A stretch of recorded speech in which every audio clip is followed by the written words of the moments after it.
Thank you everyone for your patience and your time this afternoon. I'd like to convene the Joint Committee Informational Briefing with the Committee on Energy, Economic Development and Tourism and our good friends from the Ways and Means Committee. This is a 1:30 hearing in room 211 here at the State Capitol. And the purpose of this informational briefing is to get an evaluation of the benefits of converting the AES coal plant over in Kapolei into potentially a biofuel plant. Biomass plant. A lot of the two chairs have some concerns about the fact that we're going to say goodbye to about 20% of our baseload power generation next year with the closure of the AES coal plant. That aren't really confident that we have a clear game plan as to how we're going to fill that puka, so to speak, with renewable energy, with petroleum, or what the future might hold. So that's why we have asked for the HNEI Director Rick Rashilo to present to us some of his findings, because he has looked into the potential of the coal plant being converted into a biomass facility. So with that as kind of the framework, I'd like to pass it over to Rick Rashilo from HNEI to kind of walk us through his study on the feasibility of a potential conversion. Mr. Rashilo?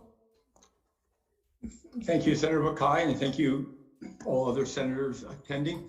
Do you want me to bring up the copy and share my screen? Is that how you'd like to proceed?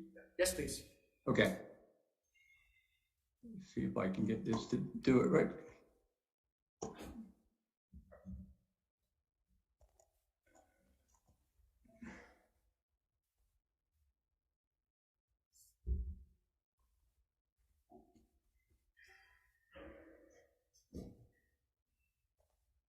Okay, can people now see the screen? Yes, we can. Okay, and I know we want to leave plenty of time for questions, so we'll try to move this in an expeditious manner. So this work came about, as was just stated, when HNI was originally looking at some of the issues associated with grid reliability, particularly from the capacity perspective. And one of the options was potentially keeping this plant operating, whether it was coal or biomass, but as a fixed resource. Some decisions were made in regard to that, and we can return to that. But as a result of preliminary information, we saw some things that looked very interesting in regard to the long-term operation of the plant, and that is really going to be the focus of today's talk. Although we'll be happy to circle back and talk about reliability and near-term reliability if there are questions. So I'm going to give the first couple of slides here as an introduction, and then I'm going to turn this over to Derek Stenslick, who is also on this talk. Derek is one of the founders of Telos Energy. He used to be with GE Consulting and has worked with HNEI for a long time now, both under the GE umbrella and for about a year and a half, almost 2 years now, under his own company, he and a number of partners. So as a result of the preliminary mission, what our goal was to conduct a technical and a preliminary cost analysis to quantify the impacts of converting AES coal plant to biomass, just what it says at the top of this slide. And we really conducted a number of sub-activities under that. And we're going to go through these in detail, but I'm going to point out right now, I'm going to kind of give a high-level view and a high-level set of findings, and then Derek is going to go through some slides with the data to show exactly what transpired and where the conclusions are drawn from. So basically, we looked at Oahu grid operations under 4 sets of conditions, and those 4 sets of conditions were with and without AES converted to biomass. So without AES meant AES shut down, there's not a coal option. With AES meant converted to biomass. And we looked at 2 solar penetrations. And I have a second slide that documents what those solar penetrations are. But it's essentially the lower level is through stage 2, which are the current PPAs either in place or the final ones being negotiated. And the second was with a substantial increase beyond that. One of the questions we wanted to identify, in addition to just general impact on operations, was what would be the impact of future solar development? If the AES plant was converted to biomass, would it have a negative impact on the ability to integrate future solar onto the Oahu grid?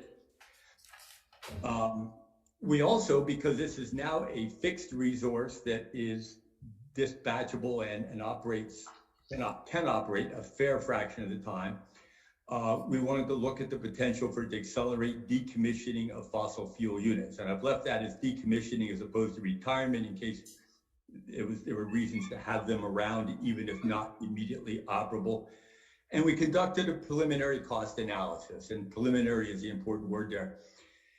Out of scope is we did not evaluate independently the sustainability of the or the ability to blend local feedstock, although we do have some comment about the latter in terms of what that potential might be. But there's work to still do around that biomass resource. But it was reported to us as a sustainable biomass resource, and that was our assumption. We didn't conduct a detailed cost assessment. We looked at those 4 levels I talked about, 2 with and 2 without AES. But there are additional cost requirements that would need to be looked at. We did not address the PPA structure or the bid process that would allow this to happen. That's another area that would need work. And we didn't evaluate if it was, well, both locally grown and the plant was operational, what the local economic development or employment benefits would be. So those are questions that are not included in this. They're important to answer the question of should the AES Biomass plant be utilized, but we did not have time nor the means to do that at this time.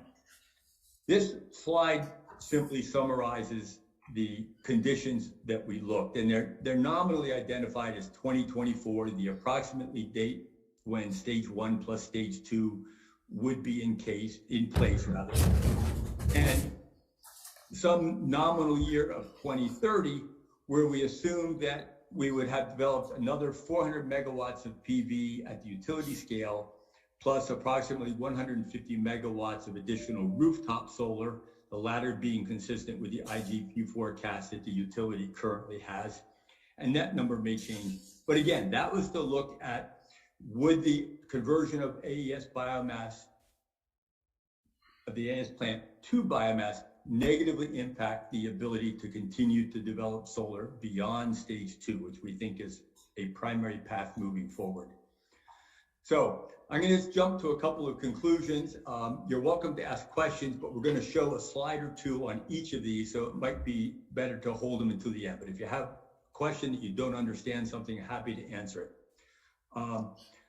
First thing, if we convert AES biomass, the AES plant to biomass, it gives us an immediate and significant jump in the use of renewables on the Oahu grid, approximately up to 20% of the RPS and real energy use. We confirmed through the modeling of the dispatch modeling that I first referred to that the AES conversion would not limit future development of PV. And that's an open-ended statement, but it's at least through the level, the stage X that we had in that previous slide. If AES is operated on biomass, it basically displaces oil. It does not displace existing solar on the grid, and we'll show some details of that information. It is near cost effective against displaced oil, and it really does depend on what is anticipated as the future price of oil. We show a slide that shows where that break-even point is, but we don't try to make a claim that it is either better or will be worse at this time. And depending on your assumptions about the sustainability and from an engineering perspective, the regrowth of the biomass, it does offer a significant reduction in global greenhouse gas emissions relative to burning fossil fuels. Other characteristics of this repowering that we think make it interesting, although it's not a direct result of the modeling, it does make use of existing transmission lines. To get to the same energy level of renewable energy level, it does reduce the use of Oahu lands, making them available for either other uses or additional renewable development. And I should know the last one, but and it's our belief that with this as a retrofit of an existing facility, it would allow some flexibility in the PPA duration, and the AES staff has reported such to us.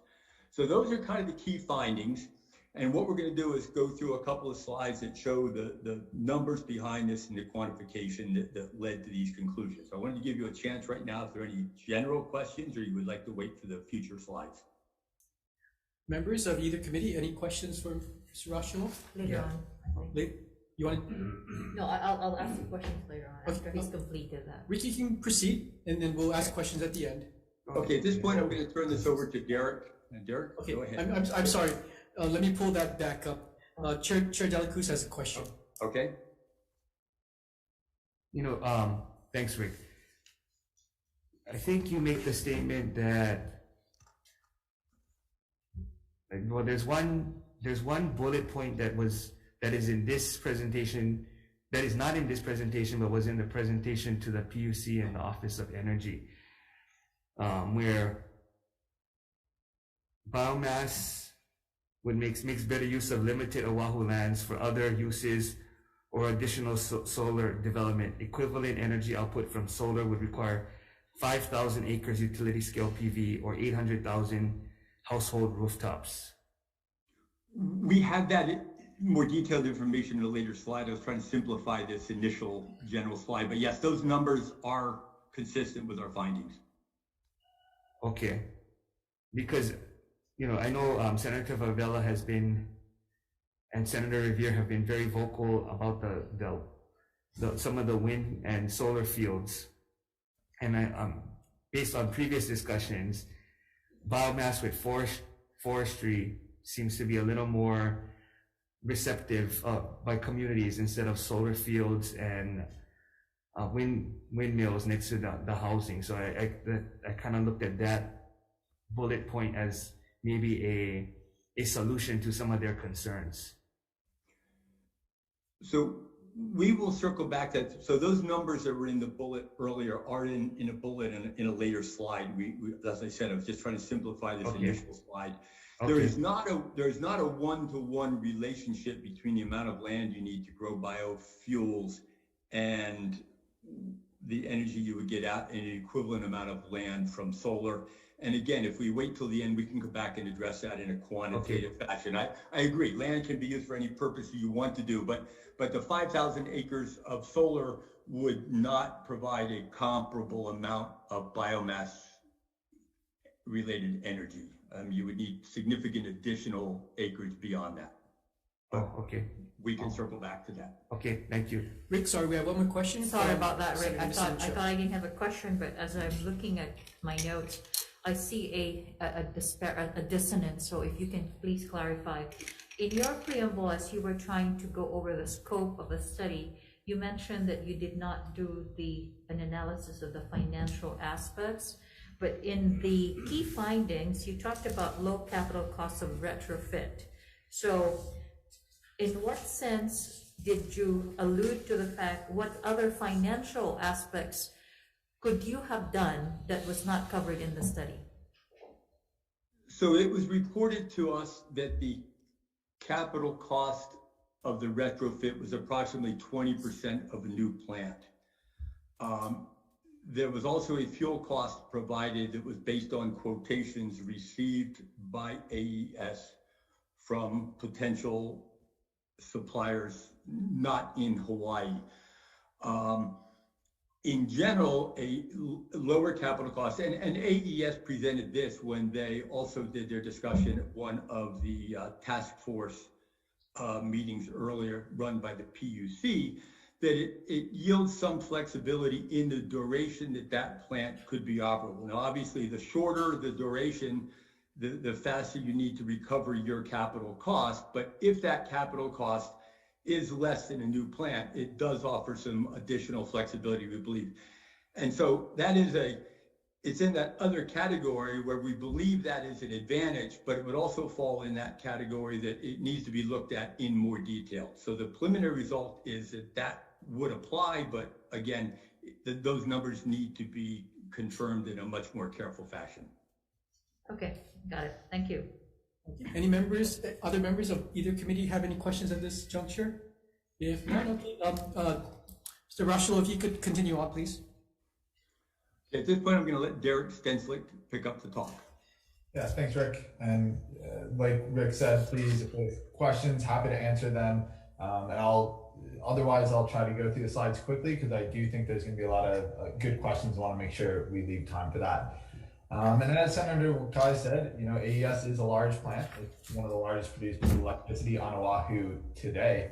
And so we wanted to put the AES biomass in kind of perspective for total RPS. So if you look at the RPS in the system, again, after stage 2 goes in, so all the current solar projects, solar and storage projects that are under development, that'll bring the system in 2024 to about 50% RPS. And with the AES biomass conversion on that, depending on how that plant is utilized, can bring the Oahu RPS up to over 70%. So it could be up to 20% increase in Oahu RPS. Again, as you add additional solar on that, and then if you were to convert AES to biomass there, again, can add up to 20% more to the RPS and push Oahu over the 80% mark in that 2030 scenario. So it is a large plant, and it, depending on how it's utilized, which is ultimately a decision that can be made, anywhere from just a couple percentage point increase to RPS all the way up to 20%. And that's basically if it's running full out. And just to put that in perspective, that amount of energy, it's roughly equivalent to 650 megawatts of utility scale PV. That's, you know, more than has been installed through the, you know, to date and through stage 1 and stage 2. So a large chunk of energy there. And this is where that bullet on the land use. So again, 650 megawatts of utility scale PV would represent about 4,000 to 5,000 acres of land. So again, biomass is land intensive, but doesn't necessarily need to be Oahu land. So it could free up some additional space there. And just in perspective for rooftop PV, it's about 900 megawatts of rooftop PV or 180,000 rooftops equivalent on the energy side. So just a quick overview at when the AES biomass plant, if AES were to convert to biomass, again, the generation or the utilization of that plant is ultimately a decision that can be made. So we looked at a wide range of scenarios, looking at a case where AES biomass is used solely, you know, very sparingly at only 2% capacity factor, all the way up to a scenario where the plant is running at full output, and several points in between. So that's what you see here with the different shading of the bars. It shows on the far left, as you increase the utilization of AES, what generation is it displacing? So you increase AES generation, it's going to displace generation from other resources. And what we found from the analysis, it was, you know, nearly all displacement was on the steam oil fleet. So essentially the Kahe and Waiau oil plants on the island. What we'll get to on the next slide, there was no increase in curtailment of the wind and solar resources. So under either scenario, kind of the near term outlook with 2024 with stage 1 and stage 2 solar deployed, or a 2030 scenario with another tranche of solar plus storage resources and another increase in the distributed PV, we did not see any increase in curtailment. So what that means is the displacement, again, of if AES biomass were converted, that energy it provides is displacing steam oil generation, not the renewables. So it's not necessarily competing with other renewable development on the island. And you can see that the charts here on the bottom left, really, or on the left side of the screen, illustrate that. So the one on the far left is showing 3 days of generation. So it's shaded by color where the energy is coming from. So you can see the yellow and the orange is solar and storage being generated in the middle of the day and shifted overnight. The gray is the oil generation. And then when you look at the one on the right, the AES biomass plant is added at the bottom in blue, and you can see that's cutting into the oil generation, leaving the solar and storage change. And again, we're doing that process now over an entire year. This is just a 3-day sample. In this case, one where we're using biomass a flat out output. We do see a little bit larger increase in battery cycling. So more solar is being pushed through the battery. but certainly within the realm of acceptable there. So another important factor for AES is, that makes it the biomass plant that would make it unique relative to some other sources. It is a firm generator. So in terms of the capacity services it provides, it can be a 1-for-1 or near 1-for-1 replacement of other oil generation on the system. And so the way we look at this is through probabilistic analysis, where we run hundreds or thousands of simulations with different weather years, different outages. If you were involved in any of the discussions on the retirement risk analysis that we did previous in the year, same type of analysis there, where we look at this very probabilistically and we try to identify what the risk of not having enough capacity is. And so here now, again, we're looking at a future scenario in 2030 with a lot of solar and storage on the system. And so the reliability is very good in that scenario. There's a lot of surplus capacity. But what we wanted to look at, the steam oil fleet is aging. Some of the units are 60 years old. So we wanted to look at what happens if we start to retire some of those plants with and without the AES biomass conversion. And basically try to calculate, well, how far could the system go with retirements or displacing the need for new oil generation or new firm generation. And we see it constitutes about 140, 160 megawatts of firm capacity replacement. And so basically gives the ability to replace some of that generation fleet, retire early. So we go to the next slide, Rick. We also wanted to validate that. We took one point and we said, well, let's see if we could get that same capacity contribution from standalone batteries or solar plus storage. And the key thing here is, for those of you who may have been around for the analysis we did in the reliability of AES retiring, we were showing that solar and storage could be, or specifically storage, could be a very effective replacement resource for retiring AES. And that remains true. But now when we fast forward to this future scenario in 2030 with a lot more solar plus storage, when we start to retire additional units, the ability for storage or solar plus storage to continue being a 1-for-1 replacement for fossil starts to go away. And so essentially the ability for a 4-hour storage to replace a thermal unit today, very, very 1-for-1, but in the future, you're going to need increasing amounts of storage to have the same ability to retire generation. And so we looked at a case again where we retired several of the other steam oil units, and you can see what the y-axis on the scatter plot is the overall loss of load expectation, or the level of risk, the probability that you don't have enough generation to serve load.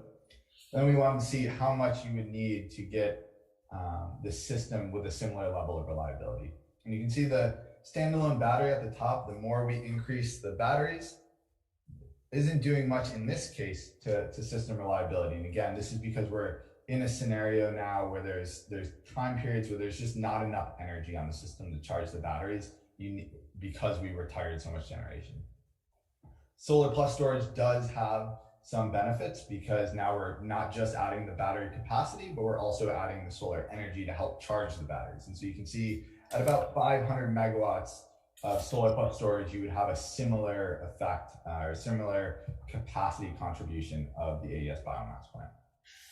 So just something to consider when we start thinking about really high renewable scenarios where we've already pushed on a lot of solar and storage and potentially already retired a lot of fossil. There is a potential use for a clean, firm resource.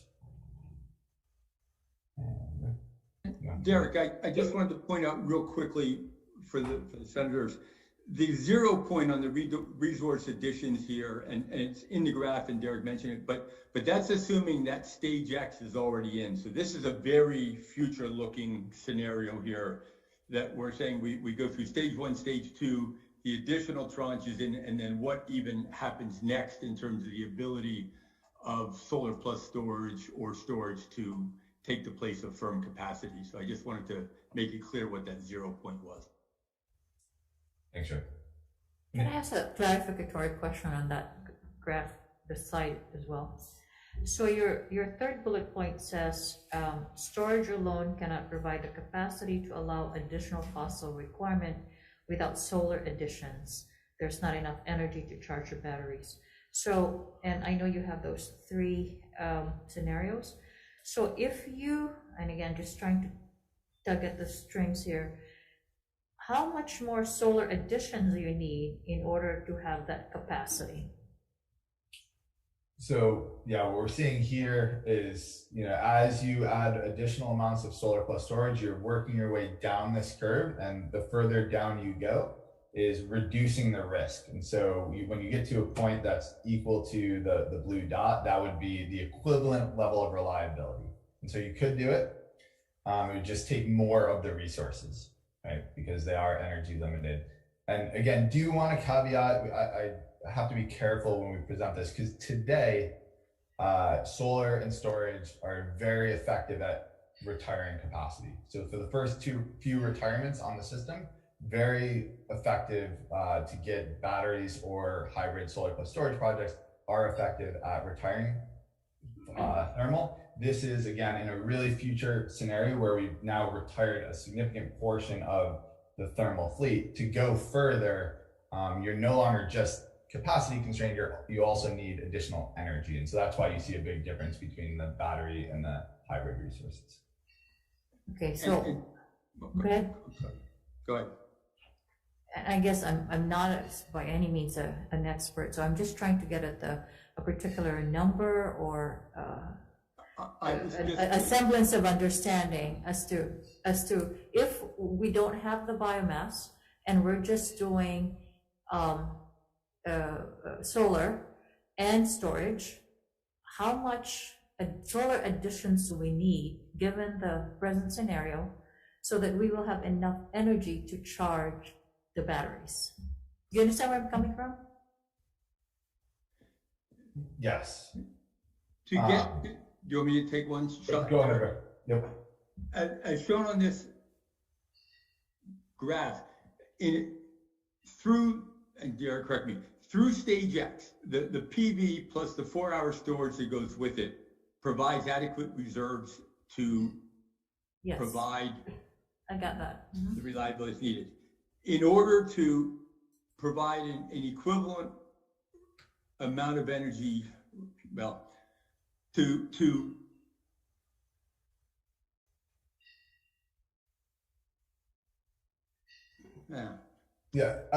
help me with this one. I can try to take it. So to get the equivalent capacity, you would need 500. So the equivalent of 180 megawatts of the AES biomass, you would need 500 megawatts of solar plus storage. Right. So it's over a 2-to-1 ratio. So you need more of the solar and storage to get the same level of reliability that you would get with the AES retirement. Okay, maybe I need to circle back later on offline and just have a better understanding of this particular slide. And that's fair. I think you can move on. If I were to summarize the takeaway is, right now the use of batteries is very good at replacing thermal or oil units on the system. That will, as you continue to do that and take more and more oil units offline, you're going to need increasing amounts of solar and storage to replace them, because now you get to situations where there might be multiple low solar days in a row where you have to replace, or it could just be you need them for more than 4 hours in duration. Maybe you need 8 hours of response. So it's just kind of depending on where the system is today. Very much you can replace oil with solar and storage. In the future, in a very high renewable scenario, there is an additional use for a clean, firm resource. Okay, thank you. One more question from Senator Kidani. Actually, I had the same question as Senator Lisa Lucha, and I'm still not understanding. For me, my understanding would come in terms of how many acres of more solar panels or how many rooftops or more solar would it take to provide the same capacity? So in this case, it's the additional 4,000 to 5,000 acres of solar, or, 500 megawatts of solar to provide the equivalent amount of firm capacity. Thank you. Chair, if I could follow up. Yes, of course, Senator Lee. Oh, thanks. Thanks. Just following up on this, I think maybe like 2 slides ago or something, there was a chart that had, yeah, no, right there, that was the one. Sorry, go back. One more? Yeah, this one. So in this, some of the assumptions are looking at, solar, there's an increase over time, essentially. Wind stays flat. Does this assume then that there's no offshore wind in this scenario? Correct. In this scenario, we assume no offshore wind or additions to land-based wind. Would that, I guess, so does that mean this would be, in some sense, competing with offshore wind for those firm, renewable baseload kilowatt hours? How does that work? So I don't think it would. If you look at this chart, you can see that it's cutting into the oil generation. There's still additional oil on the grid that could be displaced. So it doesn't necessarily have to compete with offshore wind. I think the other thing, Rick, if you want to chime in, feel free. The time frame here, I think, given that the PPA structure can be structured anywhere from a few years to 10 to 20 years, there's ability to craft a project that doesn't compete with a longer lead time resource. So yeah, there's still potential room. It didn't displace wind, solar. We could evaluate a scenario with and without wind to see if that changes. But so in other words, if, and I understand obviously this is sort of back of the napkin, but so if we had, I think what's sort of kind of been talked about lately, 400, let's say, plus megawatts of offshore wind, that wouldn't really be affected. Let me chime in maybe on this one. I don't know that we're in a position to state that. In my discussions with the potential wind developers, even if they get through some initial hurdles, they're saying they're looking at a 7-year permitting period and then development beyond that. So we're looking at least 10 years. That's where the flexible PPA we think is important, and it does require a very careful look. So in looking at what was most likely to be available on the grid in the next 1 decade, which is based on our discussions with AES, and everything needs to be kind of gone through one more time, gave a reasonable operating period for this plant to be successful and cost effective. That would not interfere with the wind. The intent was to show that we can proceed along the path of what I would call maybe these more high-risk resources. I think there's still a lot of uncertainty about offshore wind. If the offshore wind is cost-effective, and if it can replace the biomass or displace that biomass, that swap could potentially be made in the future. Now, we can do more detailed analysis to look at what might happen 10 years out if we get to that kind of a scenario, and there just wasn't time to do that at this time. Okay. Well, thank you. That's helpful. Thanks, Chair. Sure. Members, any further questions? If not, Mr. Rochelo, you can continue on. So we did want to summarize the emissions that are offset. So again, the oil emissions that are offset. We already showed that most of the displaced generation came from the steam oil fleet. So we took that decreased oil consumption and calculated the CO2 emissions avoided from the oil fleet. And so you can see, again, depending on the utilization of the AES plant, you can get up to about 1 million metric tons of CO2 per year avoided on the oil side. And just put that in perspective, state of Hawaii power sector emissions about 6.5 million metric tons. So that's about a 16% reduction on the oil side from a 2020 baseline. But you have to put a lot of caveats when it comes to biomass in this respect, because we didn't look at the life cycle analysis. It depends on the biomass type, the land use, the harvesting, transport, replanting.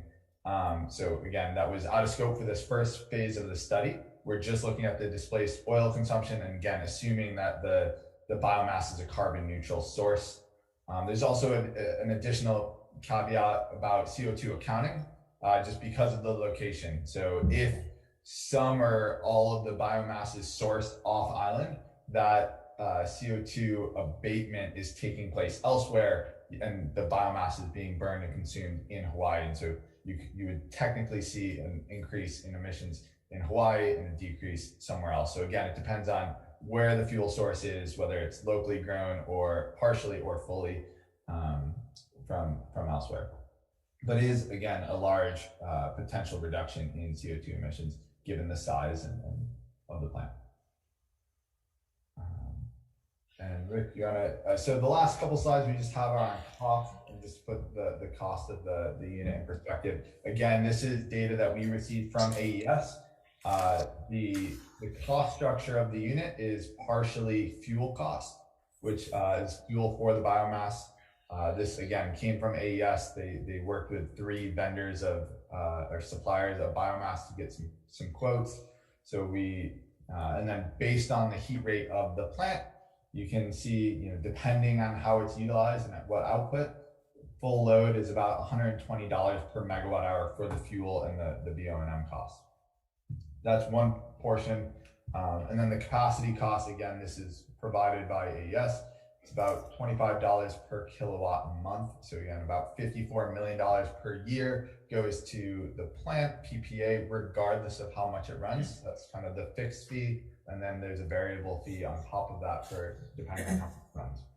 So, anywhere kind of full output, if it was run at base load, it's about $160 per megawatt hour. Obviously, if it's used sparingly, the per megawatt hour cost goes up. But anywhere from $74 to $220 million per year.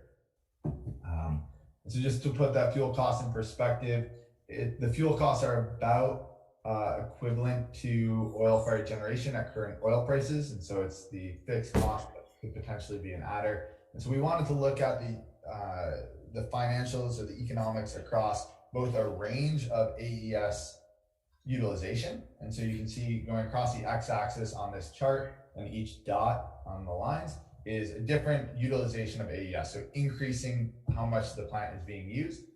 And then each line is oil price, the oil price that it's offsetting. And so obviously as the oil price comes, that it is increased, because you're displacing that oil, the economics of the plant become more favorable. And so you can see everything above the break-even line, again, only looking at avoided fuel cost. It is a net increase cost to the ratepayer under kind of current oil prices, anywhere between $50 and $80 per barrel. And the break-even is at around $100 per barrel. Again, only taking into account fuel cost benefits. There are other benefits that are not included in that quantification. And the other thing to note is, $70 per barrel, right around current oil prices. You can see that line is flat. And so what that means is it's on an energy variable cost basis, on a fuel cost basis, the plant is roughly equivalent with oil. And so the reason it's above the break-even line is that annual fixed payment, or that capacity payment. And so you would need higher oil prices to start pushing that down. Derek, sorry to interrupt for a second. Senator Ms. Lucia has a question. So your slide 10, that's the emission benefits. Back a little, yeah. And we should all be concerned about, obviously, the environment, and you want to avoid or less emissions, the better. So when you look at if at 87% capacity with AES, you have 975,000 metric tons of CO2 that you're avoiding, you're saving the environment from, right? So that's very compelling. But help me understand, HECO, though, a few, what do you call that, levels up, has only 24,000. So what is that 975 being compared to? So in other words, do you understand what I'm saying? So what, if we have oil, what would have been the emission? And I guess, help me understand that graph where there seems to be a disparity if oil consumption is only generating 24,000. So the oil consumption here, that's in basically in BTU. So it's the amount of oil that's being consumed. And so that's just being used to show how it's we're coming up with avoided emissions. And so that's the total oil consumption, not emissions. So think of that as the barrels of oil, right? It's in different units, Okay. but about the volume of oil that's being consumed. The line under that shows 13,000. That's the amount that's avoided. So that's the amount of oil that is consumption that is reduced. We're displacing that amount of oil, and then that translates to a certain amount of emissions, which is the last line. So we're just But you don't have that data to compare what 975 can be compared to that 13,338 GBTU. Because obviously we're comparing apples with oranges here, right? Even though it's the same graph, it seems like so. Yeah, so we try to, I can get that calculation for you in terms of what you're looking for, what HECO's Would have total been- oil emissions are. Correct. Yeah, I can get that for you. I do have at the bottom that total Hawaii power sector emissions for all of the islands is 6.3 million metric tons. And so that 975 can be compared to 6.3 million.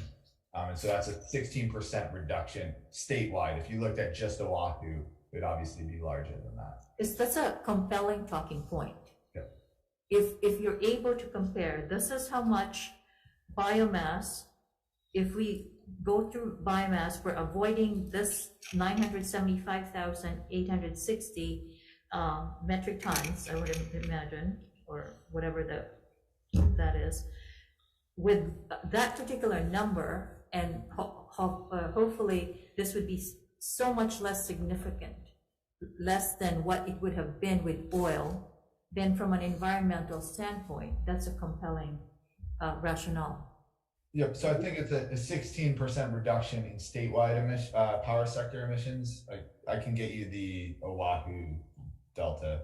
16%. One way to think of this is that the biomass is basically displacing it's providing enough energy to support 20% of Oahu's electricity needs. That was the increase in renewable energy, or the increase in the RPS based on total energy. So that 975,000 metric tons is the oil emissions from burning enough oil to support about 20% of the Oahu grid. So if the Oahu grid was 60% oil, that would say we have 3 times that number now, and we're saving approximately 1/3 of it.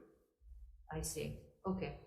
I mean, that's a rough number. We can get a more detailed value, but that's the savings from displacing 20% of enough oil to displace 20% of our electricity. It's not 20% of the current oil. It's actually a larger fraction than that. Yeah, so I have the number. As Rick knows, I tend to pull up data as I go here. It's a 33% reduction in Oahu CO2 emissions, or about a 16%. That's significant. Okay. Power sector emissions, sorry, just power sector. Transportation and is about another 2/3 of Oahu emissions. But Okay, thank you, and appreciate the quick response. Members, any further questions? Senator Fabella? And this is the projections from now, 30 years from now? Is this what you're saying? Go this route, 30 years from now, this is what we're looking at? this is 10 years from now with an additional tranche of solar and storage. So, yeah. But this would be the CO2 emission savings starting as soon as the plant becomes operational. Yes, Right. And including regrowth of the trees. in September. And kind of regardless of what year you're looking at, the plant's going to be displacing oil. So whether it's 2030 or 2024, it's displacing oil. So that number should be roughly the same. The yearly displacement, each year that it's operating. So the other question that I have, and you probably don't have the answer now, maybe later on. From the time we started windmills, solar farms, thinking about a land mass going forward, what was the actual numbers in the highest reduction or the lowest reduction in that plant in the oil consumption since all these renewable energy projects came online. Do you guys have that data? So just I think a data point that we shared at the beginning, in terms of energy, again, the biomass plant operating at 87% capacity factor is roughly equivalent to 650 megawatts of solar. So that's the amount of solar that's been put on all of Oahu to date and all of the stage 1 and stage 2 projects going forward. So basically about the windmills. I'd double the amount the wind turbines have replaced. I'd have to do that math off the slide. Yeah, because I mean, I see your graph that you guys have the oil and you guys have the biomass and all that inside here, because going back to our carbon footprint that I brought up before, I mean, I understand we all like the environmental friendly and CO2, less CO2 to the environment. But again, on a national and a state level, Hawaii's carbon footprint is what compared to the rest of the states? You see, we have the biggest projects for solar, wind projects, and all of these renewable projects with 100% renewable energy. But our footprint for the rest of the world is the smallest. But then we're going to have the biggest projects in the next 10 to 15 years coming on for having zero emissions and zero oil consumption. How did the neighbor islands do? This is the thing I like to know. Neighbor islands are doing them, but then we have all these power plants that we want to go ahead. Biofuel is great, but why wasn't we going through this 10 years ago? Why wasn't going there when they started talking about climate change and CO2? Because when I was on the neighborhood board a while ago, we was talking about this a while ago, and now that this policy to turn the plant over, and all of these changes, now we're hitting here in a 2030 to whenever this thing is going to go offline, 2030. And if I'm looking at your graphics at 2030, we're not even away from oil if that graphics is correct, right? 2020, is that what it's going to look like in 2030? That graphic is showing on the right with biofuel? Derek, that would be 2030, assuming all the stage 1 and stage 2 projects go in, and we put in the additional approximately 550 megawatts of combined utility and distributed solar, and put the biomass plant in. One of the takeaways is that we need a lot of renewable energy, and it kind of comes back to Senator Lee's question about wind. We ultimately are going to need all of them, particularly if we want to electrify transportation. So, to some degree, it's how do we take advantage of opportunities that are in front of us, as opposed to making it a competition between alternate processes for moving forward. We're likely to leave all of them. Somewhat in regard to biomass, one of the opportunities here is that the capital cost of this plant is already partially sunken in the ground. So that makes the economics better against oil. It's still more expensive than the solar, but it has some other advantages. But if it was a new plant at that fuel cost, economically, it would probably not look so good. So biomass has not always been easy to put in the ground economically relative to other choices. Yeah. What makes this work is that there's already a facility that they're planning to decommission, but it already has the permits, it's already there, it's already built, there's people already working there, and it can create firm energy. Because if you look at the difference between the 2030 no biomass, 2030 with the blue line on the bottom, you can see how fuel shrinks. What's scary about this in general is that it's only the blue and the what's the color right above that? It's like green. That's our waste. Waste. It's only the blue and the waste and the fuel that's firm, because we cannot have an overabundance or an over-reliance on the intermittent. The military or economy, it has to be balanced out, which is why I hear what they're saying, and it has to be a portfolio of all. And I'm not sure what the magic number is on what has to be firm, and the rest can be intermittent. and we'll be in a good place. Yeah, a combination of a variable plus storage as well. So kind of intermittent and variable with storage, and then some amount of firm. But you can see all of our efforts so far has only been on intermittent renewables, all of it except for waste, and then the rest is fuel. So this is going to be the first project that's renewable, that's firm. And partly that pathway has been driven by the economics and along with the tax credits associated with those projects. But the economics of those projects made them favorable relative to the oil that we were otherwise burning, in addition to the greenhouse gas savings. And today, Rick, you don't necessarily need the renewables today to be firm. When you look at a grid that's 100% or very high penetration, there's potentially other needs on the system, where today variable renewables are acceptable and they can be accommodated, and storage is a very good tool. In the future, that won't be true forever for all of the renewables going in. The probabilistic models that Derek referred to do a very good job of analyzing how much of the solar and batteries, and it looks at the variability of the solar, and up beyond stage 2, it continues to do a very good job of providing the reliable power that the grid needs. There is enough storage for it to act as a dispatchable, reliable source. But at some point, that benefit does start to reduce relative to the amount you're putting on the grid. Yeah, but that just supports the point of why you need firm renewable then. Because if you cannot rely on the intermittent as time goes on as to be somewhat firm, then you need some other things to add to the portfolio.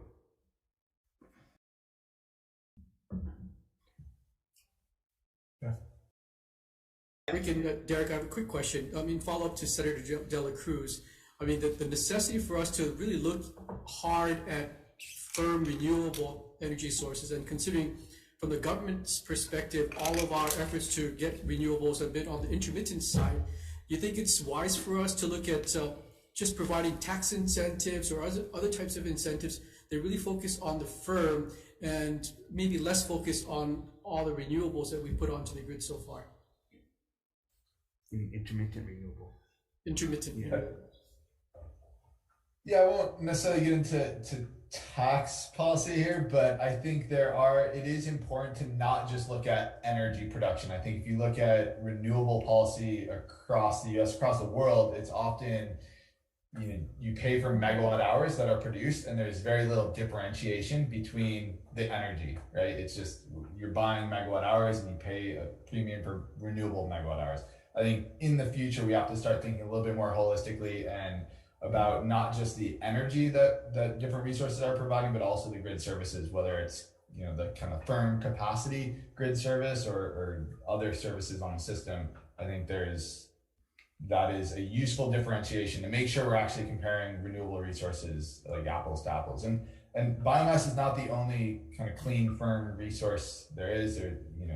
Long duration storage. There's a lot of advancements going on there. There's hydrogen potential. There's other potential technologies out there in the future. This is just one that is, readily available, and there's something there to analyze today. So, but your slide, it shows firm in 2030. I guess they're both the same. They're above 500. A little bit in some areas, and then they go close to almost looks like 300. It can dip as low as 300. What's the minimum amount of firm we should have on the grid at all times? That's a great question. I am not prepared to answer that. I would say that is that is the question being discussed in the industry right now. Because the PUC seems to be pushing more of the intermittent renewables, and we don't even have the answer to that question. Because I have NSA in my district. They're going to want to make sure they have power. It's security. I can't imagine with the amount of military we have here and with tourism, we would want to make sure that we want to make sure we have enough firm to accommodate all of that. And so, Rick, go ahead. Yeah, let me do. Senator, we need to push this out further to help answer that question. We haven't pushed it to kind of the breaking point. I guess my comment would be up through stage 2 and beyond. If we do the probabilistic analysis to look at what's the risk of having a capacity shortfall, not having enough energy to serve the load, the system is actually more reliable and better with the solar plus storage that is currently going in than it is without that solar and the AES plant operational. Now, having the AES operational in addition to that adds additional benefits, but the solar plus storage at the level we are at now provides a very good solution to that reliability need because it is coupled with the 4-hour storage. Without the storage, that would not be the case. Now, at some point, there will be a diminishing return. We have analyzed that in the past, but the grid has changed, the technology has changed, so we need to go back and do that again. But at the current time, and even beyond stage 2, the reliability is actually, I would say, substantially better with the AES plant closed and all the stage 1 and stage 2 projects operational. And Derek, correct me if that's an overstatement. No, thank you for saying that. I think one thing I wanted to state, and you summarized it well, is there's still a lot of room on the grid for more renewables, whether they're variable or not, especially when they're coupled with storage. So this isn't meant to say, that it's a replacement to continuing down the path. And I think we spent a lot of time to make sure we can illustrate that there's still a path forward for variable renewables, especially if they're coupled with storage, whether it's solar, offshore wind, or rooftop PV. So still a lot of room on the grid to continue pursuing those. The other thing is, by adding those resources, we are improving reliability, and I think Rick touched on that well. So adding renewables, especially when they're added with storage, is improving reliability. Again, maybe in the maybe in the future when there's a clean firm need, it won't be. Yeah, but that still doesn't answer the question of, given our situation, our economy, the types of economies you have, what's the minimum amount of firm that we should have? I get what you guys are saying. That's a great question. I think we should explore that. Yeah. So whether the firm comes from the existing oil fleet, something like biomass, something like long duration storage, that is a great question to ask and something we should be analyzing. And we may have, I'm sorry. My understanding is that a lot of the solar plus storage projects are not going to be delayed because of, what President Biden has already stated as far as policy and purchasing some of these equipment from China. I'm not sure where this is going to be at. Those solar projects and battery storage projects may be delayed further, and it looks like this AES conversion could happen much sooner and almost cheaper. The AES conversion to biomass is approximately a 2-year effort, according to the AES staff we have spoken to, maybe a little bit quicker than that. That is in line with where some of the solar projects are likely to come online. How far we can go and what the minimum dispatchable or firm power is, it is not a simple question. There are other grid service characteristics that may limit that. There are other ways of getting some of those. But I think if we're looking particularly at Oahu, the question might end up being framed in the other direction, because we do have limited land mass. We don't have a lot of availability of alternative sources. I mean, I think we should do everything we can to explore the offshore wind, but I think that is still not a sure path forward. So we may be limited by what's the maximum renewable we can put on, not what is the minimum oil or other fossil fuel that we can accommodate. And so part of the argument is, do we want to take advantage of every opportunity we have as it appears to make sure we don't turn something down and wish we had done otherwise? I think most of us agree. Okay, I have a question from one of our Senate colleagues who is not on the committee but is watching us and is wondering about power companies normally shed power firm power in and off peak. So how much of this would potentially get shed or dumped? Oh, in terms of curtailment, I think, yeah, in terms of solar that, can't be accepted on, because there's too much supply, or wind that is overnight period could get curtailed. So this is a little bit different of a plant because there is a fuel cost. It's not necessarily curtailment. There might be times where they reduce output, but it's not necessarily curtailment because you can save the fuel for later. Unlike wind or solar, if you don't use the generation when it's available, you can't save it for later unless you can just stop burning pellets if you don't need it right there. Okay. So you're not generating energy you don't need. Exactly. Okay. I have a question about timing. So I'm not sure if you've explored that, because this is a follow-up to Senator De La Cruz's question about whether, if it's 2 years production within biomass production and within the realm of possibilities. But when do we actually need to make a decision by, so that things will fall into place and we're not having a gap? If I can just interject, I would assume we would want to make sure these policies are in place prior to the full decommissioning, because the price changes once. If it's decommissioned, then the economics may not work. Is that correct, Rick? That is a question that is best asked to the AES group and with HECO and find out the details of that. We have an approximate time for that conversion process. I don't know exactly at what state it becomes more expensive or more difficult. Certainly, timing has some bearing on it, but I honestly do not know the details of is there does it need to be immediately, or it can be, if it's before you reach some state of real decommissioning, it's a wash. That's a question that needs to go to them. Okay.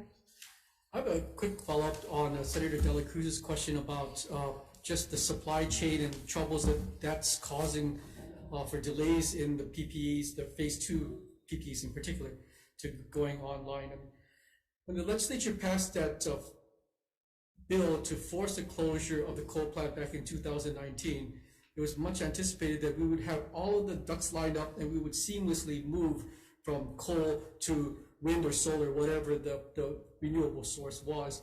But as Senator De La Cruz mentioned, I understand that there are solar developers now who are saying that they are not going to get online as quickly as they had anticipated. So essentially what we're seeing and facing right now, if we do not allow for the conversion, then we're looking at multiple months, if not years, of burning more oil to replace the puka that is currently the coal plant. Is that my understanding? Then I'll take a crack at it. So a couple of issues in there. When doing some kind of a continue to burn coal and modify was originally brought up, it was to address the potential capacity reliability risk during the first fall of the retirement of the coal plant.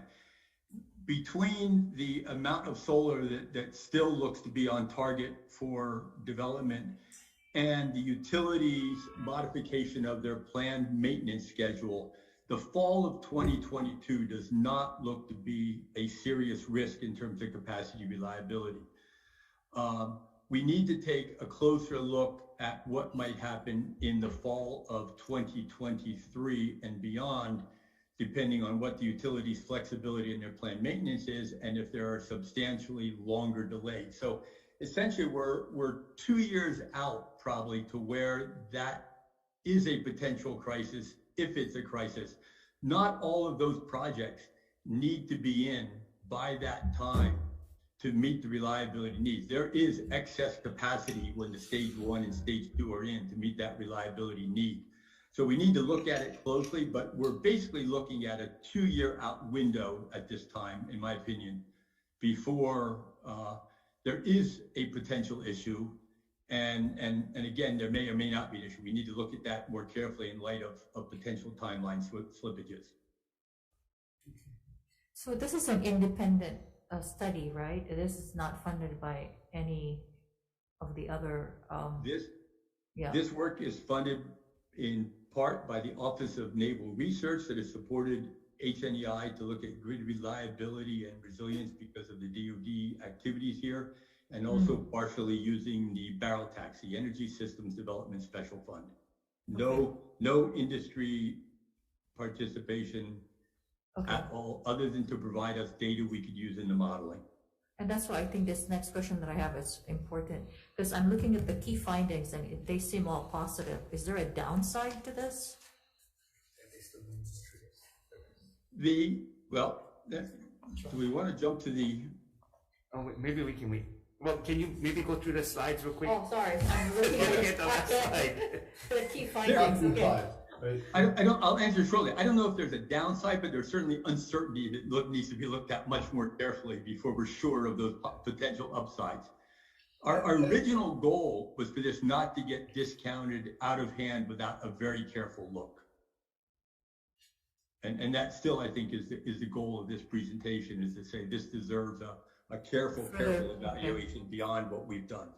Yeah, particularly. Rick, the only thing I would add to that is there is a cost, right? Like we are showing that it's a net increase in cost relative to oil, and it is more expensive than solar, the recent solar PPA. So I'd say in terms of downside, the cost has to be considered is one thing. And the second, you will hear people argue over the merits of biomass and the overall sustainability of that. And so more information on the source of the biomass fuel, the overall life cycle emissions, the land use, not necessarily, some of this is source off island, not necessarily an Oahu problem, but if it's land use to other places, I think that's something that we don't have that much information on the source of the feedstock, and that how that is harvested and where and all the environmental effects on that do have to be considered, I think.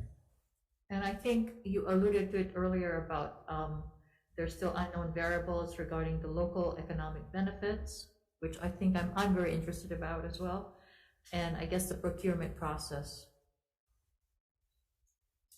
So anyway, I'm done. Oh, okay. Can we have you, Derek, and Rick to finish up the slides, and then we'll have more questions at the end. Yeah, Rick, I think we got through all of them. We kind of talked about and I think the one thing that maybe got cut off of that last slide that I was going to touch on, it might not be here, but it's a 0.5 to 0.7 cents per kilowatt hour additional cost at $80 a barrel. To put that in perspective, I think it was a 3.4% increase in the average residential rate, and I have that monthly bill impact. If that's useful, I can grab that. I didn't make this slide.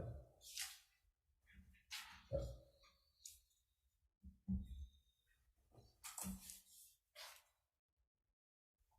What is a 3% increase in dollars? Yeah, so it was let me just pull up a couple numbers here for you that didn't make the slide.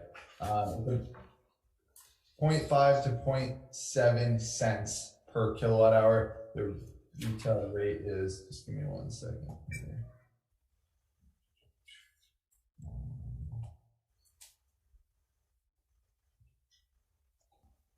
Based on a 500 kilowatt hour average residential use, that would be somewhere between $2.50 and the mid $3 range in terms of $3.70 per month per average residential customer. So just between $3 and $4 per month per residential customer, or a 2.4% increase. Thank you.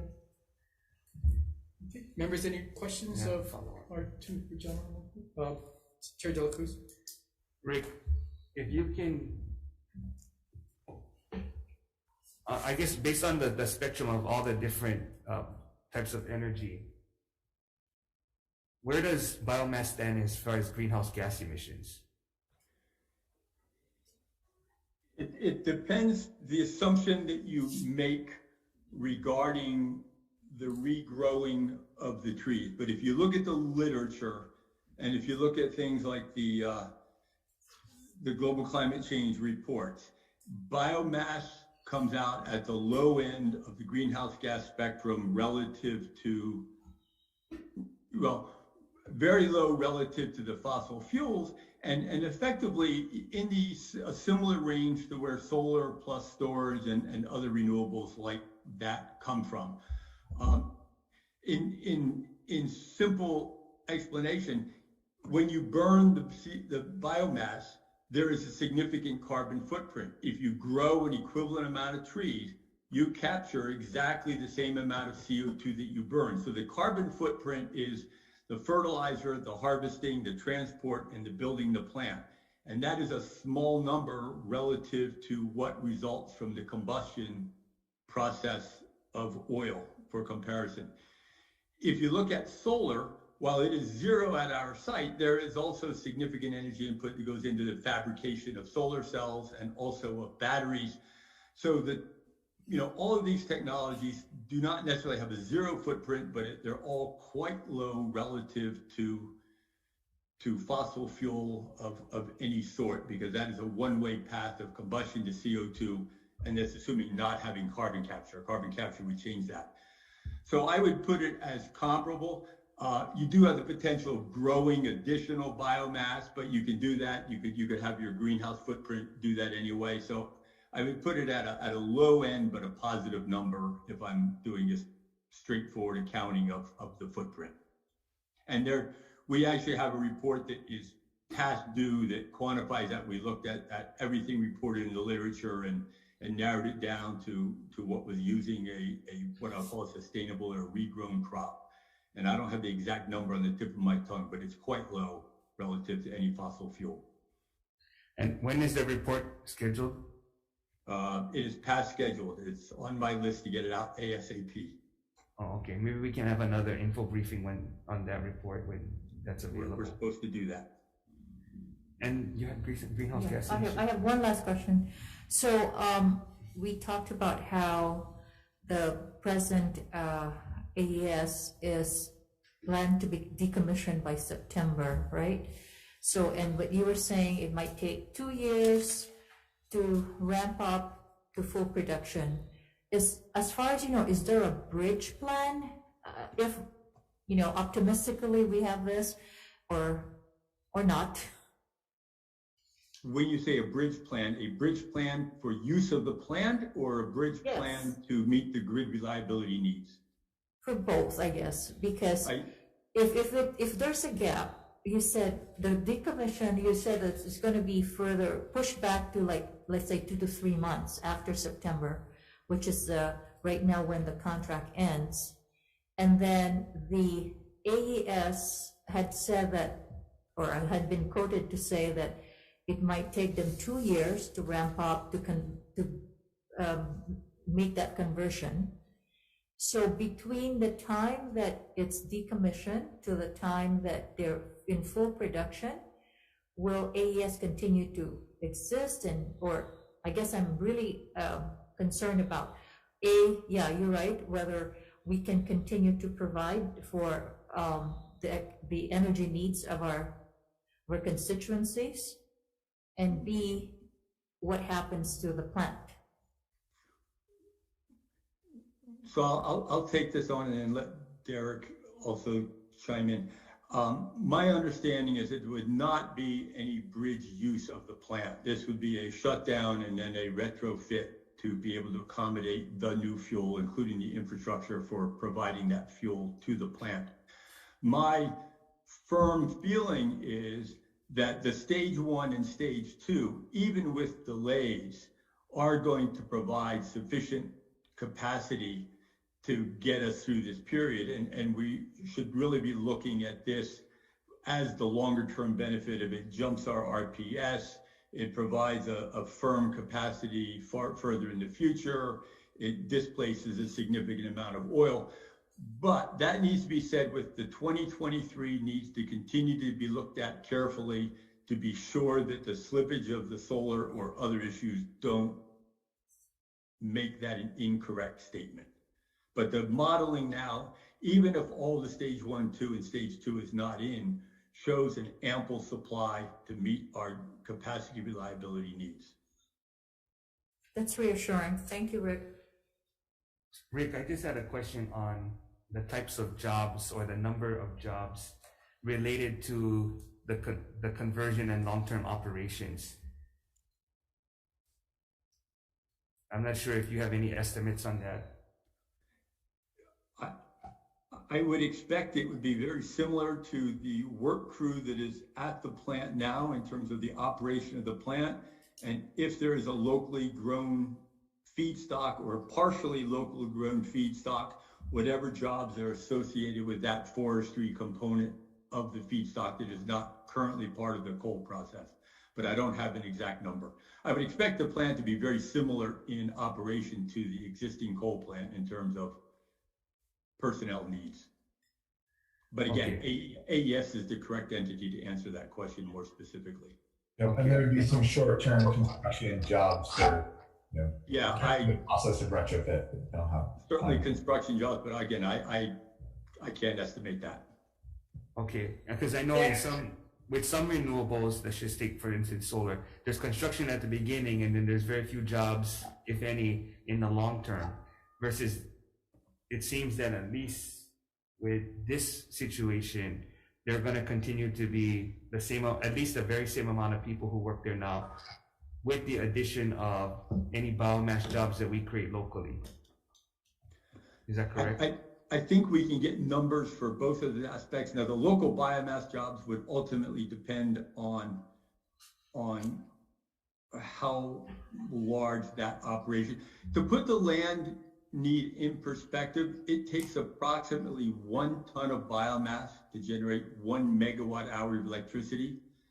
So in total, the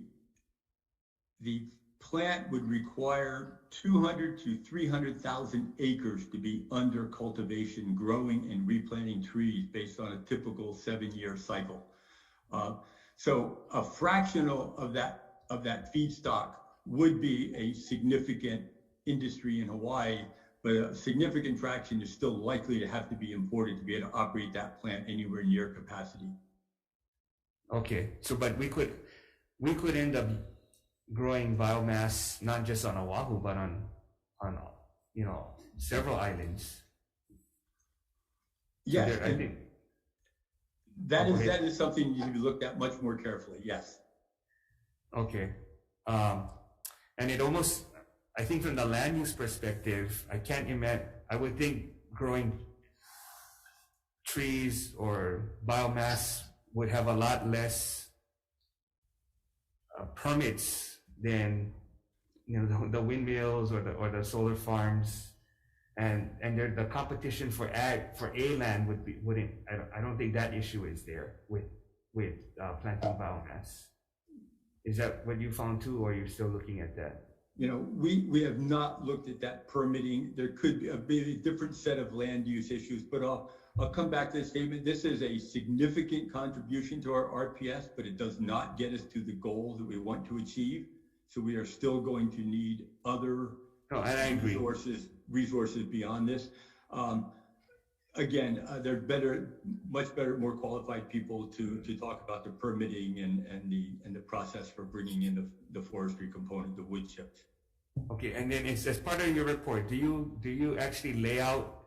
I'm not sure if the PowerPoint is the report, if you have something that follows up, but do you actually lay out the steps that would be needed as far as what kind of contract or PUC approval or permitting or retrofitting? Do you have, I guess, kind of similar to what Senator Misalucha was trying to allude to? What are the steps that are needed?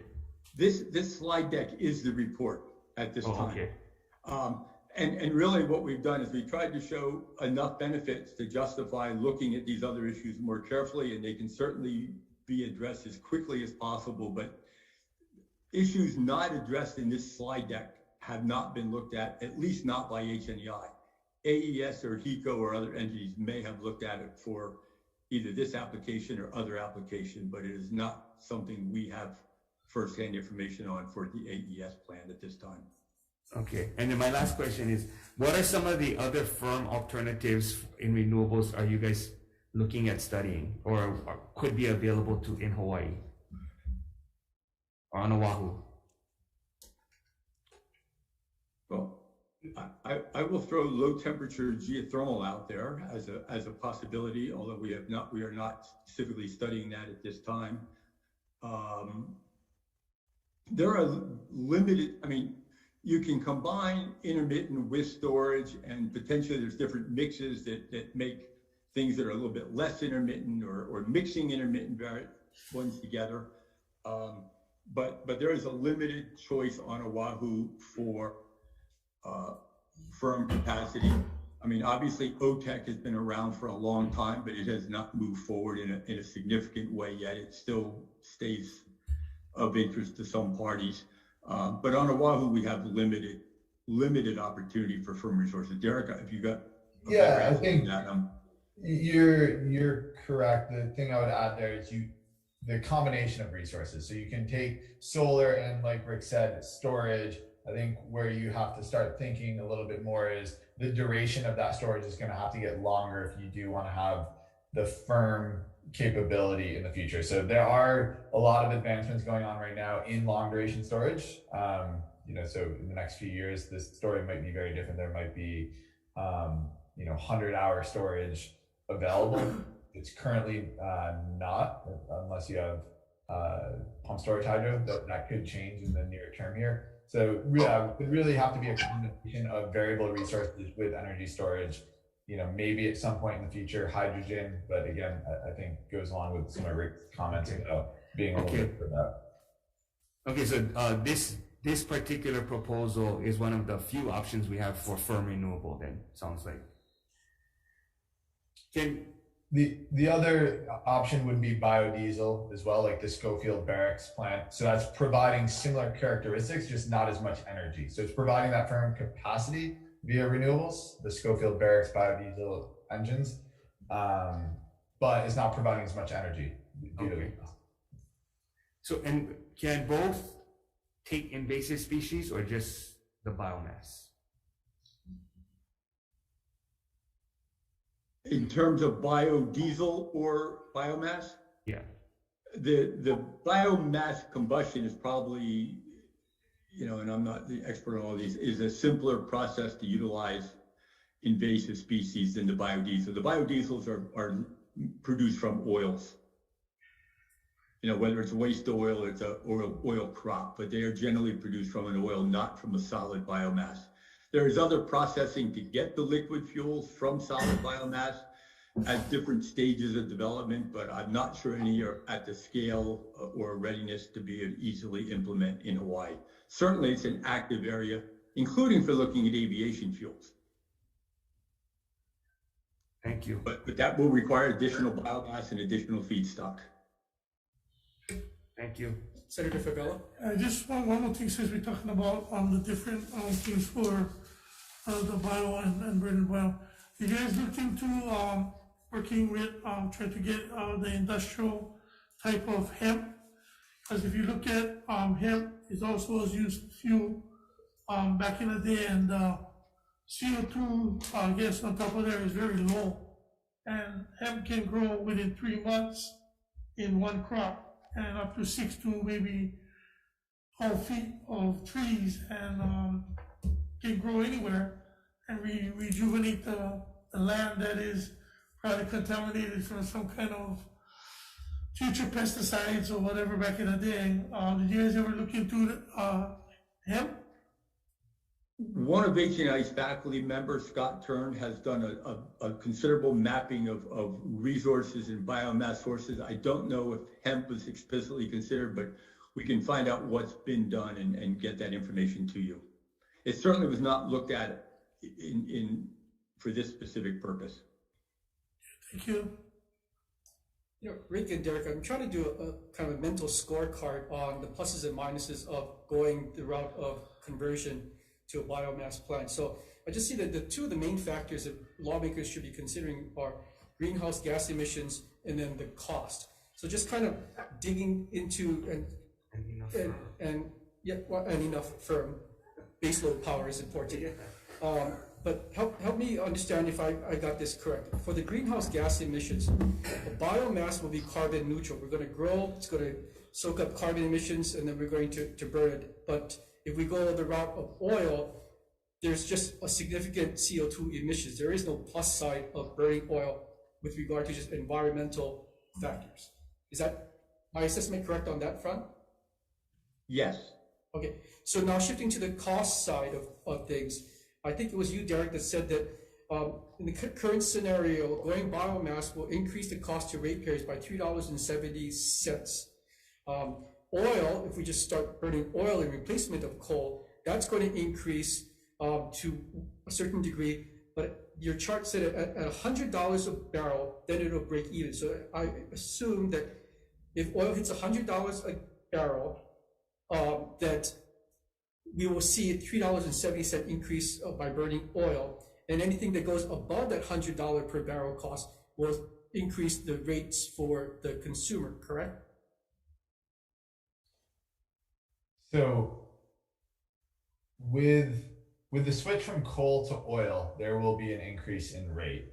Correct. For that switch from coal to oil. And then what this is showing that depending on the price of oil, the switch from adding a biomass plant or making the biomass conversion would increase costs to the ratepayer under current oil prices relative to oil. So the biomass is more expensive than the oil under current prices, but at $100 per barrel oil price, the biomass would be a cheaper alternative and would translate to savings for the consumer.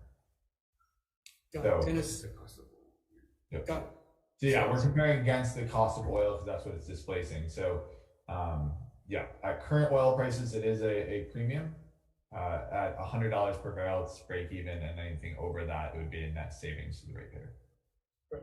And as Senator Dela Cruz alluded to, a third factor would be firm versus intermittent power. Obviously, biofuel or biomass provides us peace of mind that we have X amount of capacity. Intermittent, we are highly dependent upon Mother Nature, what she provides to us. And without her good graces, we could face blackouts if we are over-reliant on intermittent, correct? Well, right now, there is an oil fleet that is providing that, and there is battery storage that's providing capacity. So, you know, if the sun goes away, or the wind stops blowing, there's no reliability risk on the island. There won't be, the system will be very reliable regardless of what the weather does. And, you know, there's always the existing oil fleet, even if it's used very sparingly, say, you know, a couple percent, 5% of the total energy still could be a very reliable system. So don't want to make it seem like reliability is jeopardized if the AES biomass plant does not go forward, because that's not the case. But it does give the ability to look at either retiring oil plants or offsetting the need for new oil plants. Yeah. I think one other reason this was of interest to us, and kind of we came out in general positive, was the solar plus storage is going to get more difficult as we move further from the corridor where it's currently being developed. We are going to run into the minimum transmission congestion issues at some point, you know, maybe requiring additional construction of transmission lines. You know, exactly when that occurs is yet to be defined. I think there is still uncertainty in the offshore wind resource, and maybe it's going to do really fine, but it's going to be a longer term development than we think it is. So part of this is, if we want to meet these goals, or we want to reduce this footprint, and we want to do it near term, this is a relatively sure way to move down that path, you know, and maybe it's over the next decade while we sit back and get to really look carefully at what these other options do. I think a decade ago, no one would have thought solar plus storage would be as cheap or provide the reliability it does now. So things can change and technologies will develop, but there is no obvious replacement for this AES beyond another increment of solar and battery at this time, in my opinion. The rest of it is going to be more, you know, not impossible, but it's going to continue to get a little bit more difficult and a little bit more uncertain in terms of what the period for that development is going to be. You know, the chart that you guys have up right now, I'm not sure if you can do a similar chart that shows the amount of jobs, because even if oil, let's say, breaks even, we're still creating more jobs if we end up with a biomass industry. Yeah, I have a question. Senator Kidani? You know, can you guys do a chart with that, with jobs showing the types of jobs that are going to be created, or the amount of jobs that can be created with each type of energy, renewable energy? Yes, we can talk to parties that are involved in the different operations, you know, and maybe beyond just the AES, but other biomass plants, and look at the forestry industry or the wood industry. There are examples of that, and come up with some estimates. It'll probably be a range, but we can at least provide some initial data, and maybe there's someone else out there that we can get some assistance from who does that kind of work even more than we do. So we can certainly take a stab at either doing it or finding the appropriate party to assist. Thank you. Senator Kidani? Thank you. I have a couple questions. First question, do you have a date in mind as to when you will have the study done?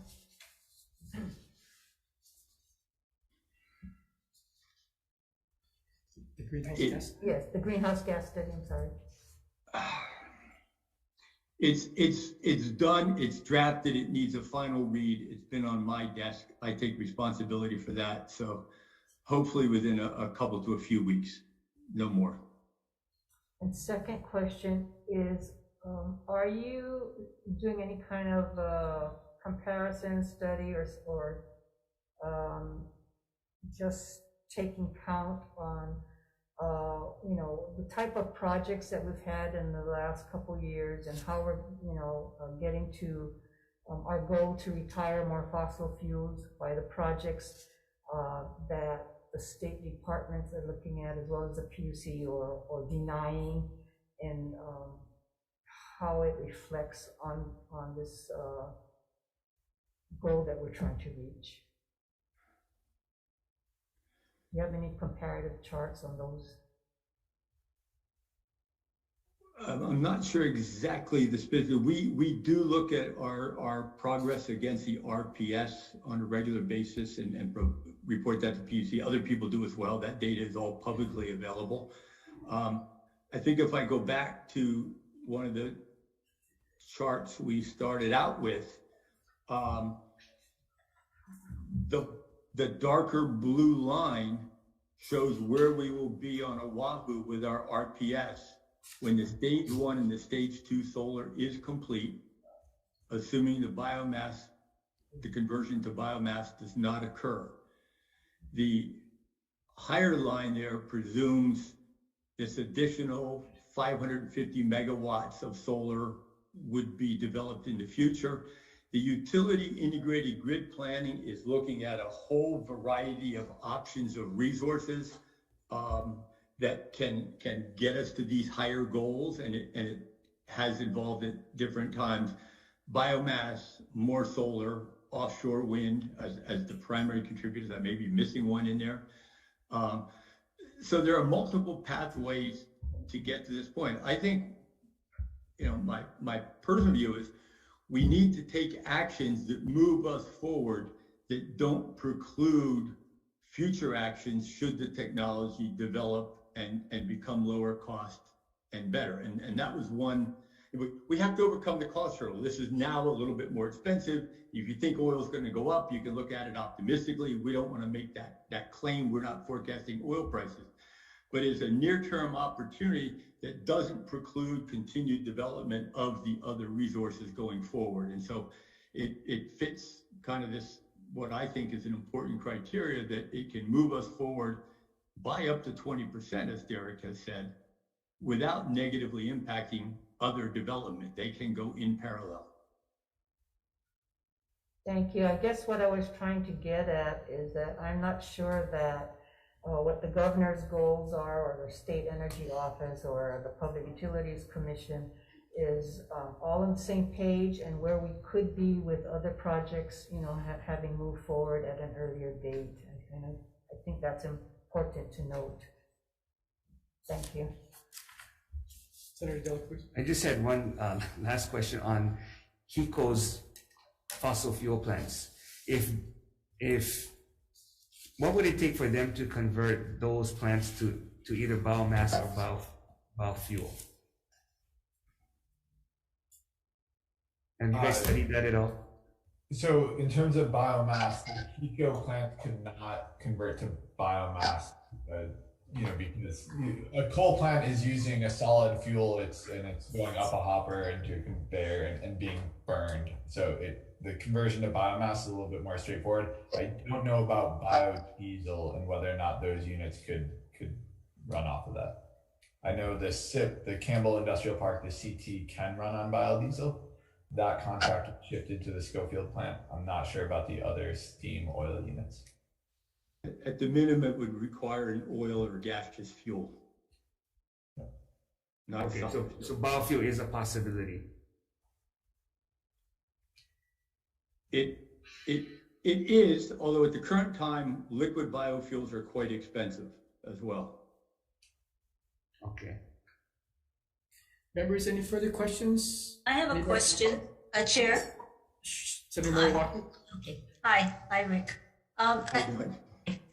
I appreciate the work you've done in the biomass as a renewable, and I'm just thinking, if so much is being lost with AES going down, what if anything, what other renewables are there, and if there aren't any, what would be the next step to assure that we don't lose a resource and that we do working for us sooner than later?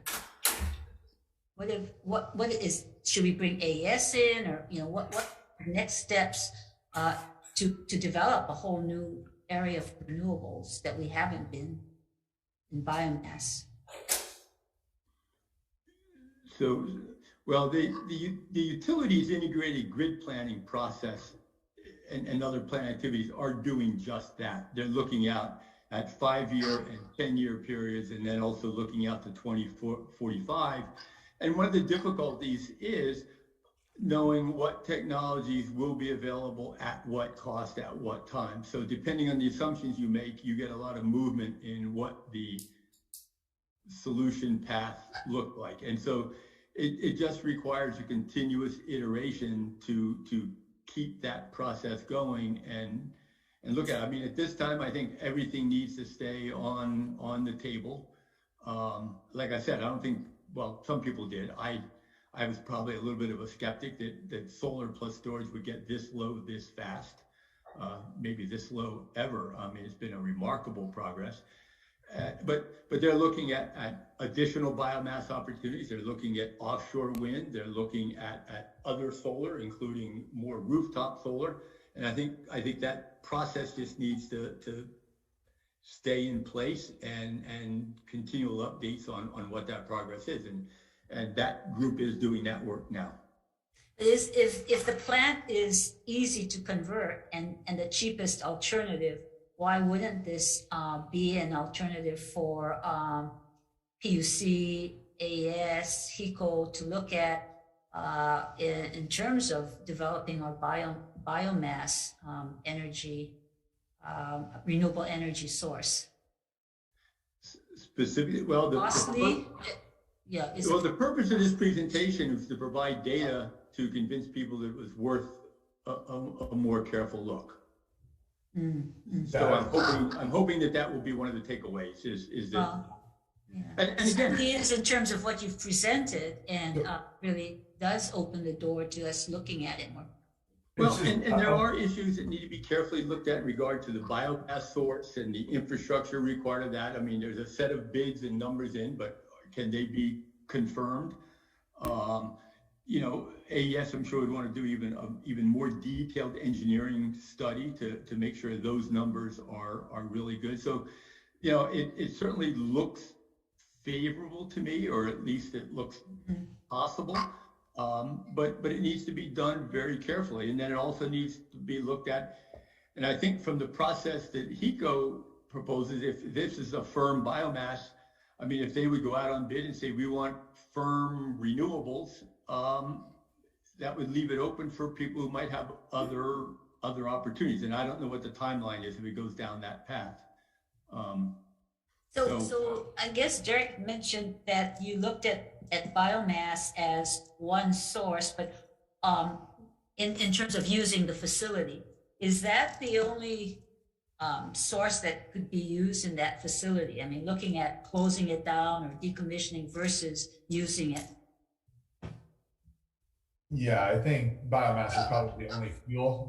There may be other uses because of its location. It, presumably you could use the transmission infrastructure to potentially land offshore wind cables. I'm not sure. You could convert the plant to a synchronous condenser if you need that for grid services, but for producing energy, yeah, I think biomass is the only use of the facility. It could be used to site a battery storage project or something like that.